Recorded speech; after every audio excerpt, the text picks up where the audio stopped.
मुस्लिम समुदाय की भीड़ ने इस हमले को अंजाम दिया है। हमले के बाद हिंदू संगठनों में भारी आक्रोश है।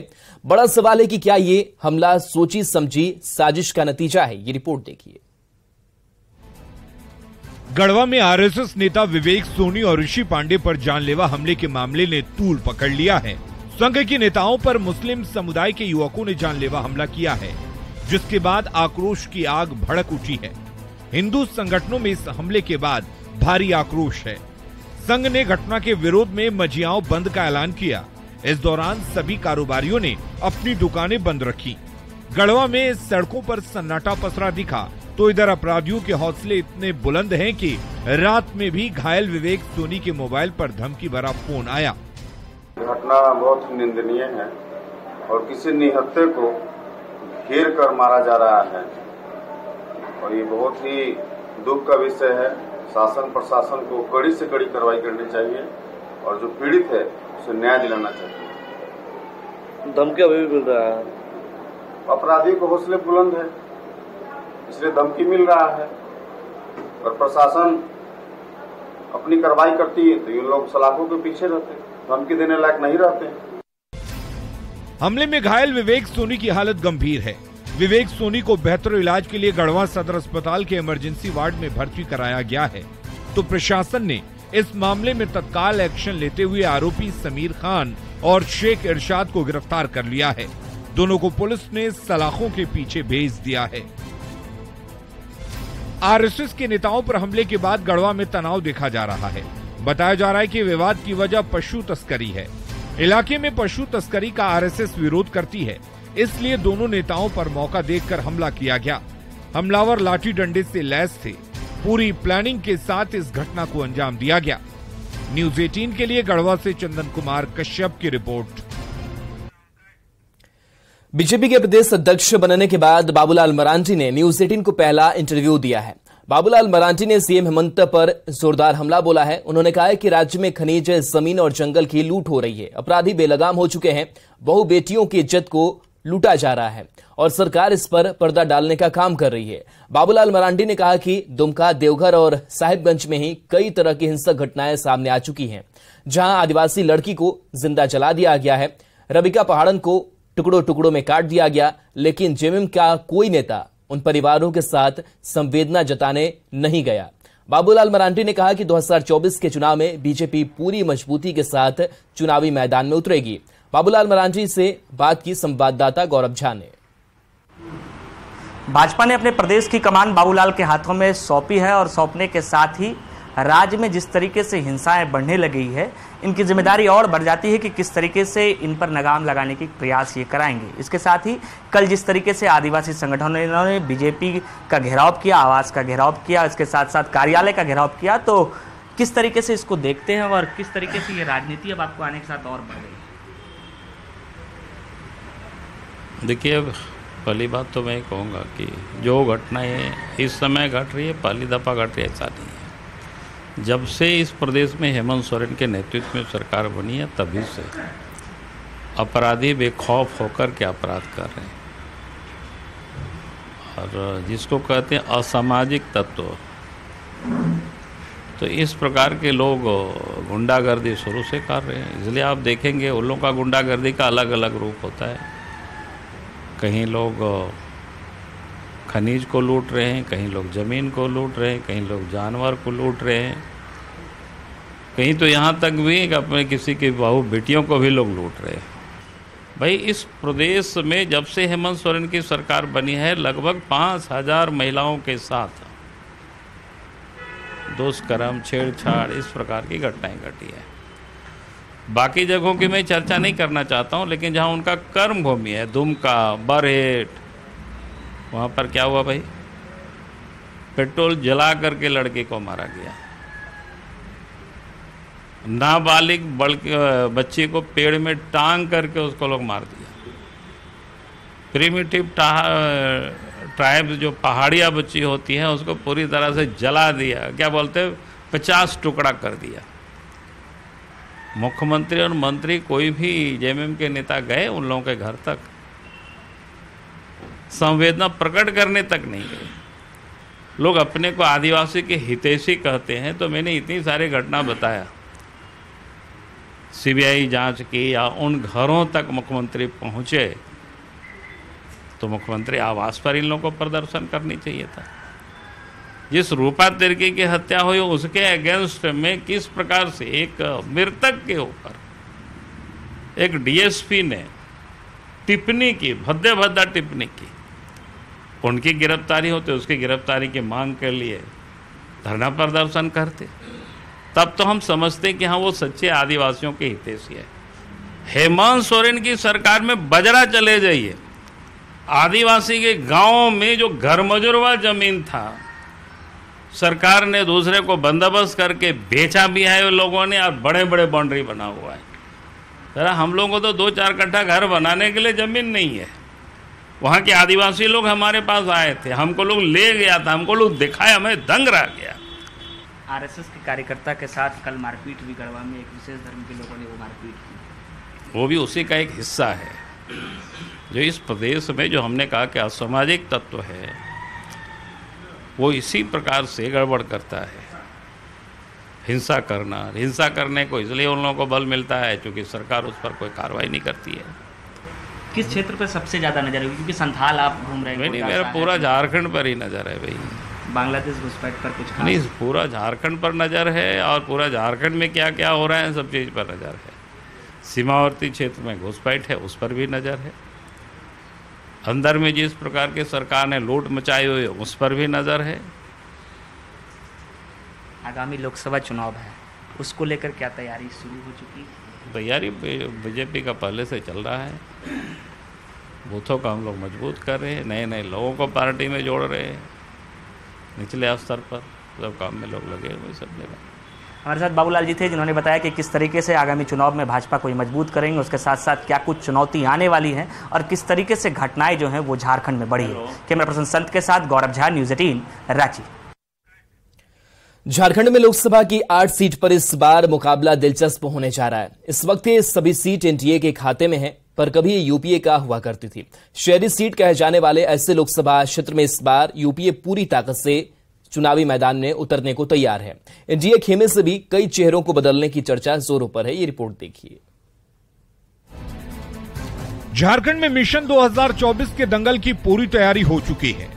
यूं तो सभी 14 सीटों पर आर पार की लड़ाई की तैयारी है, लेकिन इस बार एनडीए और यूपीए की निगाह लोकसभा की सभी 8 सामान्य सीटों पर टिकी है, जो इस वक्त एनडीए के खाते में है। इसलिए बीजेपी के हौसले बुलंद हैं। वैसे बीजेपी के खेमे में इस बात की चर्चा जोरों पर है कि लोकसभा चुनाव में कई चेहरे बदले जा सकते हैं। हालांकि बीजेपी ने राज्य की सभी 14 सीट जीतने का लक्ष्य रखा है। 14 सीट, हम 14 का 14 सीट जीतने की स्थिति में हैं और उसी हिसाब से हमारे यहाँ के प्रभारी भी रणनीति बना रहे हैं। अब तो श्री बाबूलाल मरांडी जी जो यहाँ माटी के लाल हैं, ग्रासरूट वर्कर रहे हैं पार्टी के, वो नेता हमारे हो गए हैं। इसलिए जिस दिन से उनकी अध्यक्ष के रूप में घोषणा हुई है, चारों ओर झारखंड के हर कोने से, गांव से भी लोग आज मिलने आए हुए हैं। झारखंड में लोकसभा चुनाव का दंगल, 8 सामान्य सीट पर होगा दिलचस्प मुकाबला। धनबाद, गिरिडीह, हजारीबाग, कोडरमा सीट पर सबकी नजर। पूर्वी सिंहभूम, चतरा, रांची और गोड्डा सीट पर टिकी निगाहें। लोकसभा की सभी 8 सामान्य सीट पर है बीजेपी का कब्जा। लोकसभा की सामान्य सीट पर बीजेपी का चेहरा बदलने की चर्चा। रिपोर्ट कार्ड और बढ़ती उम्र के आधार पर चेहरा बदले जाने की चर्चा। सभी 8 सामान्य सीट पर कभी यूपीए का रहा है कब्जा। वहीं लोकसभा की 14 सीट को लेकर गठबंधन के अंदर फॉर्मूला तय करने को लेकर कोशिश जारी है। जहां ज्यादातर शहरी सीट पर कांग्रेस की चुनाव लड़ने की संभावना है, वहीं गिरिडीह, पूर्वी सिंहभूम सीट पर जेएमएम नजर गड़ाए बैठी है। आरजेडी और लेफ्ट दलों की दावेदारी भी चतरा और कोडरमा जैसी सीट पर है। वो सीटें हमारी हुआ करती थी और तैयारी तो हम राज्य के 14 लोकसभा सीटों पर कर रहे हैं। और देखिए, हमारी लड़ाई कोई जाति, धर्म और समुदाय से नहीं है। हमारी लड़ाई है अहंकार से, हमारी लड़ाई है जुमलेबाजी से। भारतीय जनता पार्टी नदारद रही है पिछले दिनों से, और आज तक जो भी है सब बयान में ही है, मैदान में कोई नहीं है। और सिर्फ आरोप लगाना और उस पर कोई चुनाव जीतना शहर के लोग या सामान्य जो सीट है, इस तरह की भाषा को कोई पसंद नहीं करता है, सिर्फ आरोप लगाने वाली बात को। झारखंड में हमेशा से ही एसटी सीट पर राजनीतिक दलों की नजर रही है, लेकिन इस बार लोकसभा की सामान्य सीट को जीतने के लिए भी एनडीए और यूपीए ने रणनीति तैयार कर ली है। इन सीटों पर जहां बीजेपी को एंटी इनकम्बेंसी से लड़ने की चुनौती है, वहीं यूपीए को जनता का विश्वास जीतना होगा। न्यूज़ 18 के लिए रांची से अविनाश कुमार की रिपोर्ट।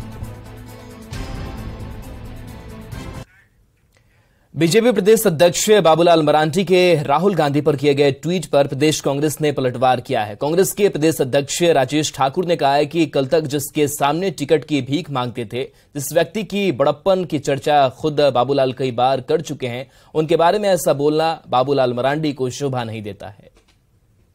के बड़प्पन की चर्चा दसियों बार कर चुके हों, उसके बारे में आज इस तरह की बात करना, कल तक उनके पास टिकट की भीख मांगते थे, आज वो बड़ी बड़ी बातें कर रहे हैं। पिछली बार किसके मदद से लड़े थे? वही आदरणीय राहुल गांधी जी की मदद से लड़े थे, यही हेमंत सोरेन जी की मदद से लड़े थे।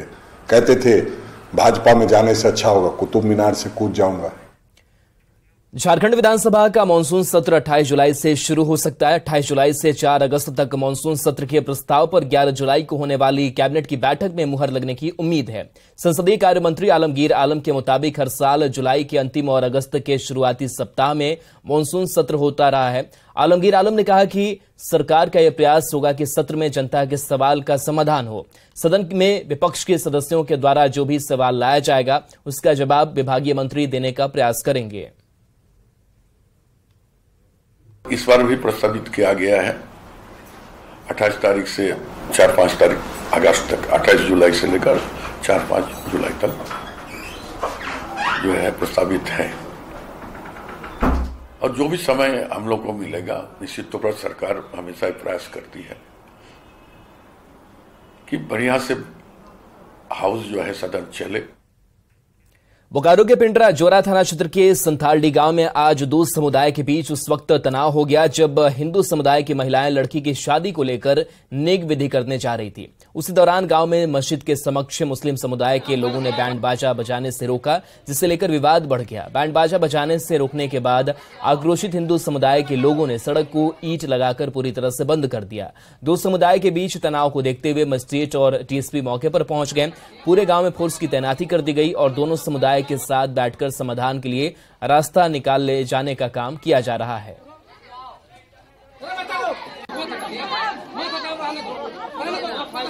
बेटी के बियाह लागो नहीं पानी सोया जा हलिए तो हमरा सोझा रास्ता ने पार होब हम नहीं। हम लग जा हुआ मंदिर ही 3 गो, हमर काली माई, हमर दुर्गा माई, हमर भोला बाबा ही, हमर 33 गुड़ी दवा देबे तो हमें आवाहन करे पाइब ना नहीं। हम आवाहन करब तबे हम बेटी बियाह करब। होता है शादी जब होता है तब ऐसे ही करता है मियाँ लोग, मुस्लिम लोग ऐसे ही करता है। हर टाइम बाराती आता है, नाच गाना करके निकलने नहीं देता है, पार होने नहीं देता है। ऐसे ही 3 दफे 3 भगनी का शादी किए हैं हम अपना। पिंडराजोरा थाना क्षेत्र के संथालडी में आज एक शादी समारोह के दौरान जब लोग अपने विधि करने के लिए जा रहे थे, उसी दौरान जो इस गांव में रहने वाले जो दूसरे समुदाय के लोगों ने इन लोगों को रोक दिया। हम पहले तस्वीर दिखाना चाहते हैं कि ये घर है, ये गांव है जहां की लड़की की आज शादी होनी है और बारात आना है। इसको लेकर पूरे गांव वाले जो हैं आज शादी समारोह में जो नेक विधि है उसको करने के लिए जा रहे थे। इसी दौरान जो बगल में उनके सटे जो इस गांव में ही रहने वाले जो अल्पसंख्यक समाज के लोग हैं, उन्होंने इन लोगों को आगे रोक दिया। रोक देने के बाद विवाद इतना बढ़ा कि उनके साथ जो बाजा ले जाया जा रहा था उसे भी इन लोगों ने नोचने का काम किया और जो लड़कियां जा रही थी, जो लोग जा रहे थे, उसके साथ भी उन लोगों ने धक्का मुक्की की। हालांकि प्रशासन अभी मौजूद है, लेकिन आपको दिखाना चाहते हैं कि ये जो मेन गांव का जो मेन सड़क है उसको लोगों ने इस कारण से बंद कर दिया है कि इसका फैसला अब हो जाना चाहिए, क्योंकि बार बार किसी इस तरह की जो शादी ब्याह होती है या फिर कोई फंक्शन होता है उसमें ये लोग जो आते जाते हैं इनको काफी परेशानी होती है। तो ऐसे में कह सकते हैं कि जिस प्रकार से यह विवाद यहाँ उत्पन्न हुआ है वो विवाद जो है इस गांव वालों के लिए एक काफी परेशानी का सबब है। ऐसे में कह सकते हैं कि लड़की की बारात भी आनी है। ऐसे में लोग भी चाहते हैं कि समस्या का समाधान हो और प्रशासन इसको बैठकर जरूर सुलझाने का काम कर रही है। अब देखना यह है कि इन लोगों के विवाद को किस प्रकार से प्रशासन सुलझाने का काम करती है। मृत्युंजय कुमार, न्यूज 18, बोकारो। पाकुड़ पुलिस ने अंतरराज्यीय बाइक चोर गिरोह का भंडाफोड़ किया है। दरअसल पुलिस को सूचना मिली थी कि कुछ अपराधी चोरी की बाइक बेचने के लिए हिरनपुर की ओर जाने वाले हैं, जिसके बाद नगर थाना पुलिस ने छापेमारी अभियान डीसी मोड़ के पास गुजरने वाले वाहनों की जांच शुरू कर दी। इसी दौरान 2 बाइक सवार पुलिस को देखते ही फरार होने लगे, जिसके बाद पुलिस ने घेराबंदी कर दोनों बाइक सवार सहित बाइक को पकड़ लिया और दोनों की निशानदेही पर पुलिस ने 5 चोरी के बाइक बरामद किया। साथ ही गिरोह के 6 अपराधियों को गिरफ्तार किया। में आने पर और उसके बाद अन्य धाराओं के तहत भी कार्रवाई की जाएगी। सर, इनमें मास्टरमाइंड कौन है? अभी जांच जारी है और अभी हम लोग इस पर काम कर रहे हैं और जैसे ही हम लोग को इसमें संपूर्ण जानकारी जो आप लोगों को बता दिया जाएगा। सर, कितने लोगों को गिरफ्तार किया? कुल 6 लोगों को गिरफ्तार किया गया है। सूरज कुमार, कुलदीप मंडल, सागर मंडल, हर्ष आनंद, जमुना शाह और देवाशीष दुबे। रामगढ़ के गोला वन क्षेत्र में झुंड से बिछड़े एक हाथी ने जमकर उत्पात मचाया है। सोसो कला के धमना टांड में हाथी ने खेत में लगी मकई के फसल को पूरी तरह से बर्बाद कर दिया। साथ ही सब्जी की फसल को पूरी तरह से बर्बाद कर दिया। हाथी के गांव में आने से दहशत का माहौल है। गोला वन क्षेत्र के हेसापुड़ा, लिपिया, राकुआ गांव में हाथियों के झुंड का उत्पात 15 दिनों से जारी है।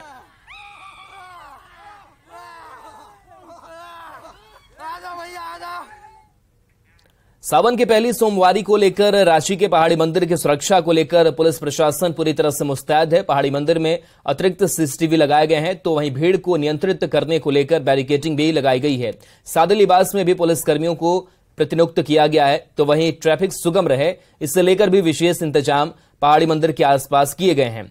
बता दें कि सावन में सोमवार के दिन बाबा भोलेनाथ को जलार्पण करने का विशेष महत्व होता है। ऐसे में ऐतिहासिक पहाड़ी मंदिर में भी भोलेनाथ के भक्त बड़ी संख्या में जल अर्पण करने को लेकर पहुंचते हैं और इससे देखते हुए पहाड़ी मंदिर में विशेष व्यवस्था की गई है।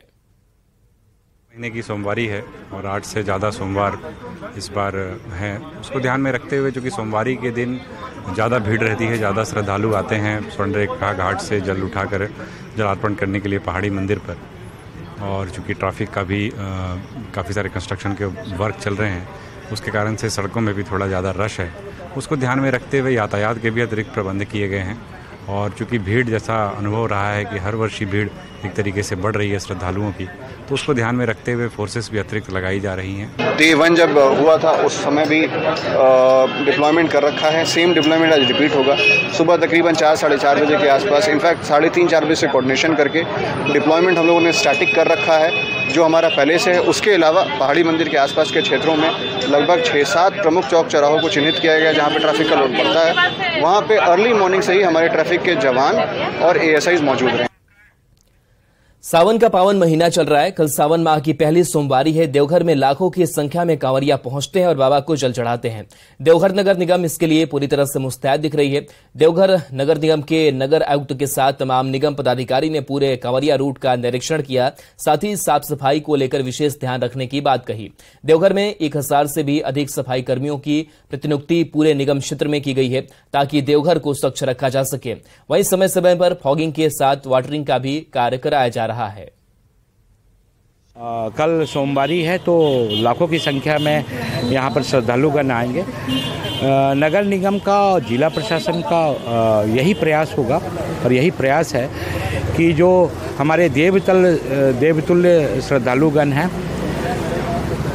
उनके लिए शहर की स्वच्छता, सुंदरता, पवित्रता बनाए रखें। उनको सुगम जलार्पण में, उन कामना लिंग पर जलार्पण में किसी प्रकार की असुविधा नहीं हो। रांची के मोरहाबादी मैदान में अग्निवीरों की बहाली प्रक्रिया संपन्न हो गई है। झारखंड के 24 जिलों के अभ्यर्थी 1 जुलाई से 9 जुलाई तक इस बहाली प्रक्रिया में शामिल हुए। आखिरी दिन 9 जुलाई को अग्निवीर ट्रेड्समैन के लिए अभ्यर्थी फिजिकल फिटनेस परीक्षा में शामिल हुए। 9 दिनों तक चली सेना बहाली के दूसरे चरण की इस भर्ती प्रक्रिया में झारखंड के युवा पूरे जोश और जुनून के साथ भारतीय सेना में शामिल होने के लिए उत्साहित दिखे। इस बहाली के दौरान झारखंड के युवा Agniveer general duty, Agniveer clerk, store keeper technical, Agniveer technical और अग्निवीर ट्रेड्समैन श्रेणियों के अंतर्गत आयोजित शारीरिक दक्षता परीक्षा में शामिल हुए। झारखंड सरकार की तरफ से संचालित हजारीबाग के होमगार्ड चौक स्थित झारक्राफ्ट में हाथों से कई तरह की चीजों का निर्माण किया जाता है। इसकी मांग बाजार में भरपूर होती है। इन दिनों हजारीबाग के झारक्राफ्ट में जूट से बना झोला, laptop bag, handbag, paper file, ladies purse के अलावे अलग अलग तरह की चीजें बनाई जा रही है। इन सभी चीजों के निर्माण के लिए लगभग 12 से 15 कारीगरों को रोजगार भी मिल रहा है। इन सामानों की डिमांड केवल झारखंड में ही नहीं, विदेशों में भी खूब है। यहाँ पे थैला बनता है, फोल्डर बनता है, जूट का बैग बनता है और ये सब है कि पर्यावरण को लेकर के बनाया जा रहा है। जो प्लास्टिक हम लोग यूज करते हैं वो अब नहीं यूज होकर के ये थैला यूज होगा जो जूट का बना रहे हैं हम लोग। इसका अभी हमारे पास 500 पीस का ऑर्डर आया हुआ है थैला का, वो बन रहा है। लैपटॉप बैग बन रहा है। मतलब ये प्लास्टिक से हट करके है, ये जूट का जो सामान है प्लास्टिक से हट करके है। यहाँ पे झारक्राफ्ट अर्बन आर्ट जो होमगार्ड चौक के पास में है, तो इसमें हमारा सेंटर में यूटिलिटी आइटम बनते हैं ज़्यादातर, जैसे फाइल फोल्डर हो गया, जैसे लैपटॉप बैग हो गया, टैब बैग हो गया, शॉपिंग बैग हो गया और A1 क्वालिटी में बनती है जो बाज़ार में उपलब्ध नहीं है। हमारा जितना भी ख़रीदारी होता है वो खासकर एक बार जो लोग जानते हैं वो यहाँ आते हैं। इसकी विशेषता है कि यहाँ डिजाइनर पेंटिंग भी उस पर होती है, जो सोराय और कोबर से लिया गया पेंटिंग होता है। तो यहाँ स्पेशल प्रोडक्ट बनता है जिसकी वजह से बाजार में इसका काफ़ी डिमांड। और चलिए न्यूज़ 18 बिहार झारखंड पर खबरें लगातार जारी है।